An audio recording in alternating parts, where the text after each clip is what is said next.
Hey, what's up, guys? Talk here, some NASCAR Kentucky. The Blue 1.5 mile race would be a lot better than last week's total crap show at Daytona. So I'm going to make this quick here, get started. The first group of drivers I'm going to talk about are going to be the top three guys: Harvick, Truex, and Kyle Busch. You need to have at least one of these guys in every lineup you do today. It's hard to pass at this track. History has shown us it's a 1-2 dominator race. You go back and look at some of the recent stats. Truex won the race last year. I believe he started first or second, him and Kyle. They led 120. Let me find it. I want to say 128 laps last year.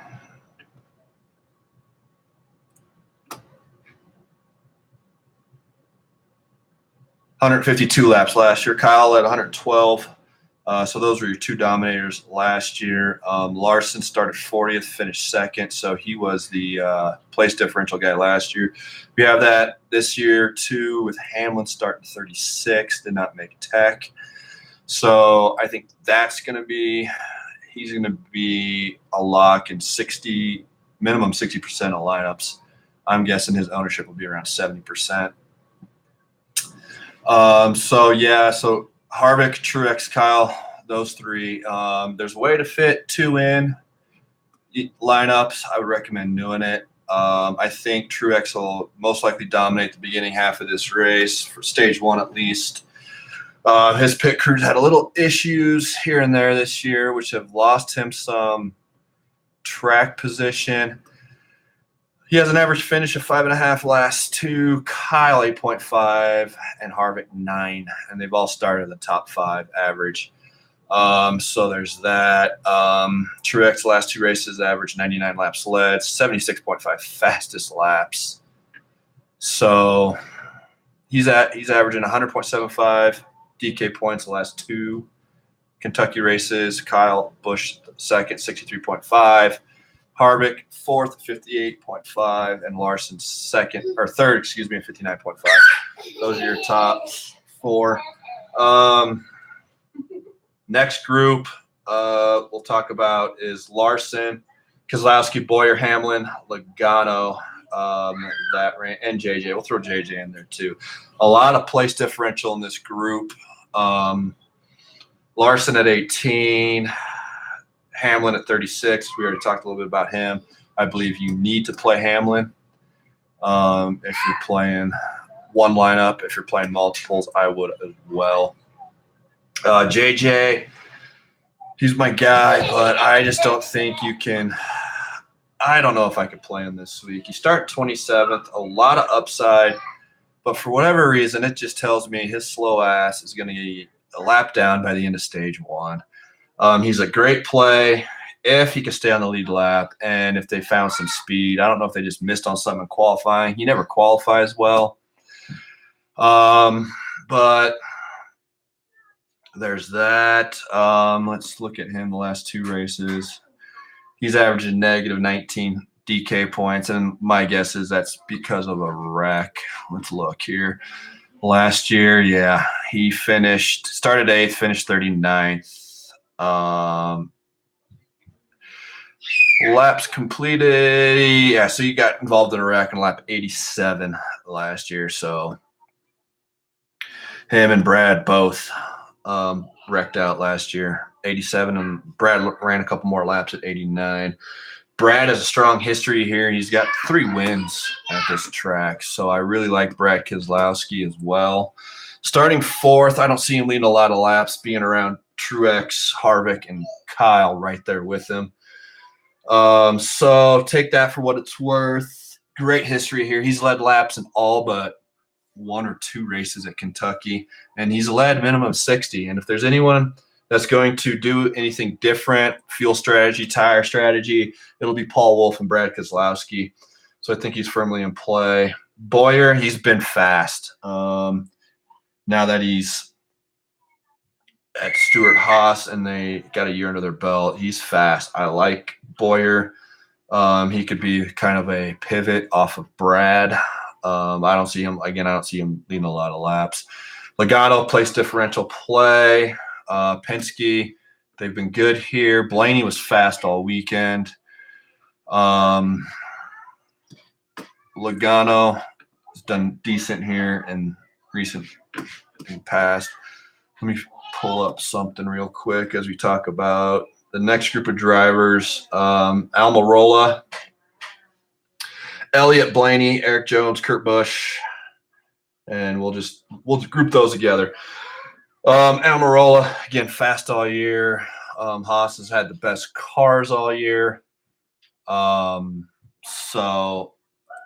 there's that.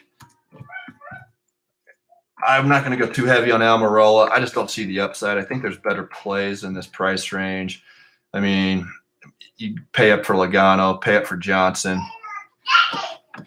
Pay up for those guys. Even pay down, like even Chase Elliott at 8, starting at 16. I really didn't want to play Chase this week, but now that he's starting 16th instead of the top 5, top 6, he becomes in play. But I just think there's better value, especially when you move down to the next little group that we're going to talk about here in a minute. I think there's just better value. Logano, just real quick, 3 top 10s in the last 4 races. I'm only doing the last 4 because there's not a lot of data on this track. They've only been here about 7 times. So, and then repave in the last 2. So even really the last 2 we'll pull up and only talk about the last 2 since the repave. And Logano, mid-pack. 1 top 10. Nothing to really be stoked about there. Average finish of 23.5. So there's that. But let's move down. Kurt Busch, real quick. During qualifying yesterday, they were talking about missing shifts, and they might have to fix that prior to the race because they said it'd be hard to pit with that going on. So my guess is if they do fix that, he will have to start at the back. And with him starting 9th, he's got the speed to get up front. We've seen it from him. But if that's an issue, if they fix it, he's going to start in the back. If they don't fix it, he might have a hard time pitting. So I would say fade Kurt Busch. That's just me personally, though.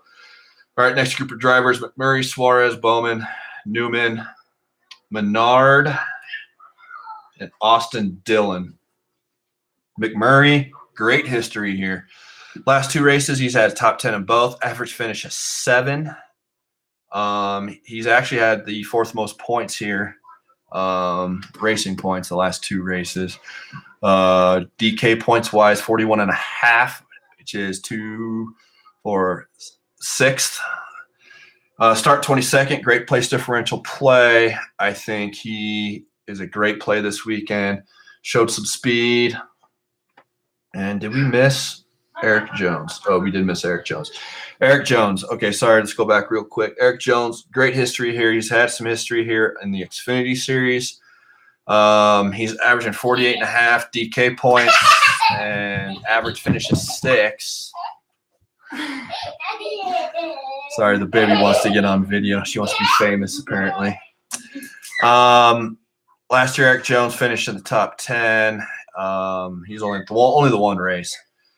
Starting 2nd, he has showed great speed this weekend. I think he is in play to stay in the top 5.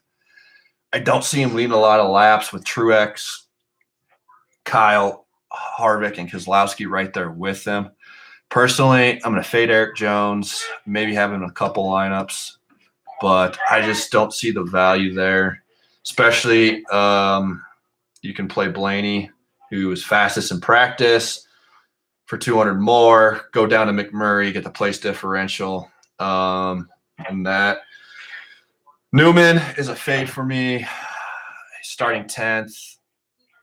He does well. With Newman, I just don't like him starting 10th. If he was starting 20th, he'd be a play. Average finished at 12.5, so that kind of tells you he's going to run right around there. Bowman, he's just been consistent this year. Honestly, I think he's been the most consistent out of the Hendrick guys. Chase is showing more speed, but Bowman, I think, has just been more consistent. Let's see what he did here in the last couple races. What did he do? He did not run here in the last two. I don't see it. I'm missing it. But he's just been model of consistency for the Hendrick camp. Starting 15th. I could see him finishing around 9th, 10th. He finished, I believe, 10th at Chicago. The last mile and a half we were at. Like I said, just consistent. Suarez, I think he'll be consistent as well, right around where he starts. Nothing major there. Menard, fade Menard, starting 6th. I just don't see it. He won the pole at Kentucky or at Chicago and just fell like a rock. So I don't really like Menard at all. Dylan, Austin.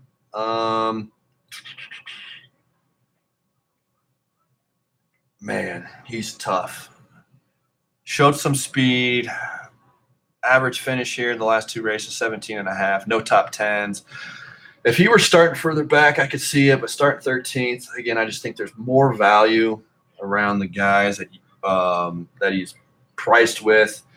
Kenseth, everything we have on Kenseth is in way better equipment. And 6-car and Roush suck. If you want to take a flyer on Kenseth, you can. He fed at top 10 in the last two. Average finished at 12.5. Like I said, that was in Gibbs equipment, way better equipment. Casey Kane, Recchi, Busher, Allmendinger, William Byron, and Michael McDowell, and Bubba Wallace is the next group. Casey Kane, solid place differential play. 95 car finished well here last year. I believe that was Michael McDowell, finished 23rd. Kane's got better talent than McDowell, if I remember that right, in the 95. Stenhouse, pure fade for me. He talked about they just didn't have the speed and they need to get their cars better after practice. So pure fade there. Busher, he's just solid, but starting 20th might be a little bit too high. If you want to play Busher, I don't have a problem with it. Average finish at 26.5. Like I said, I would be a lot better if he were a little bit lower. Byron, he's been finishing races, and that's all you can ask for from the kid at this point. I wouldn't play Byron personally. I'd much rather play Bubba Wallace or AJ Allmendinger in this price range. McDowell, he's been doing all right lately. He had a great run last week. Average finish at 23. He's starting 23rd. You get into this range, and I really think the plays are Kane, Allmendinger, Bubba, and Ty Dillon. Ty Dillon had speed in his car. For whatever reason, he just kept screwing up turn 3 in qualifying. Or I think he would have qualified around 20th, to be honest with you. So Ty Dillon, I think, is in play. And we're going to need these guys down here in this range in order to fit our two big guns that I think we're going to need in this race. Ty Dillon could be that guy. DiBenedetto talked about his car being super, super, super loose, and they had a lot of work to do. Hopefully they get that fixed. If DiBenedetto starting 37th, if he can just get us 28th to 30th, I'd love it. He averaged 31.5 in his two races here. I will take that all day long. Landon Castle, I don't want to play Landon Castle. Last week they had issues with the car. He was like 3 laps down, 4 laps into the race, or whatever the hell happened there. Chastain, LaJoie, Yaley. These are punt guys, so is what we're hoping for here is just get us something. Castle does have good history here, 27.5 average finish. But, again, I just don't like the play.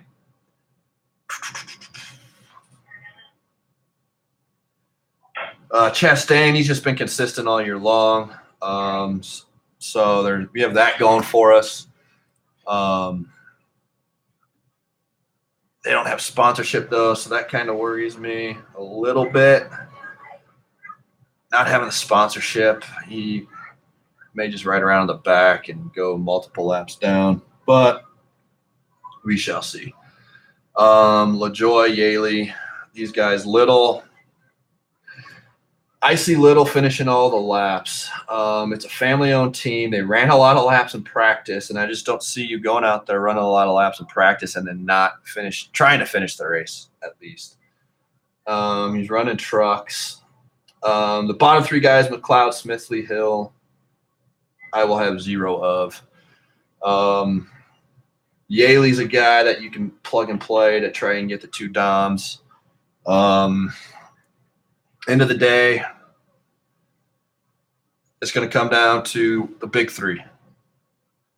Harvick, MTJ, and KB18. One of them is going to lead a lot of laps, and hopefully you pick the right one. My personal rankings out of that group would be MTJ 1 just because he's on the pole, and I think he's going to lead a lot of the laps at the beginning of the race.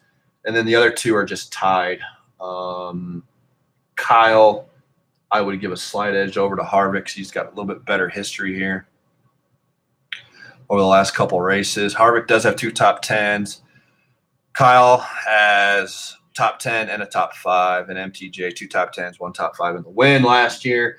And if I remember right, this was a race a couple years ago where Truex could have easily won the race, but a late pit stop, and they had a loose wheel. He had to come back down and get it fixed. That cost him that race. I like Brad, like I said. So any of those guys up there, Larson plays differential, showing speed. I know some people don't like Larson, but I think he's going to come along and whatnot. Sorry to make this short and quick, guys. I just had a lot of stuff happen yesterday that took away all my time. So hopefully this helps. If you have any questions, I'll be around a little bit, try to answer as many as I can. Good luck to you tonight, fellas. We got about 2 hours and 45 minutes to lock. So mess around with some lineups, see what can happen. Again, if you have any questions, fire them away. All right. Thanks, guys.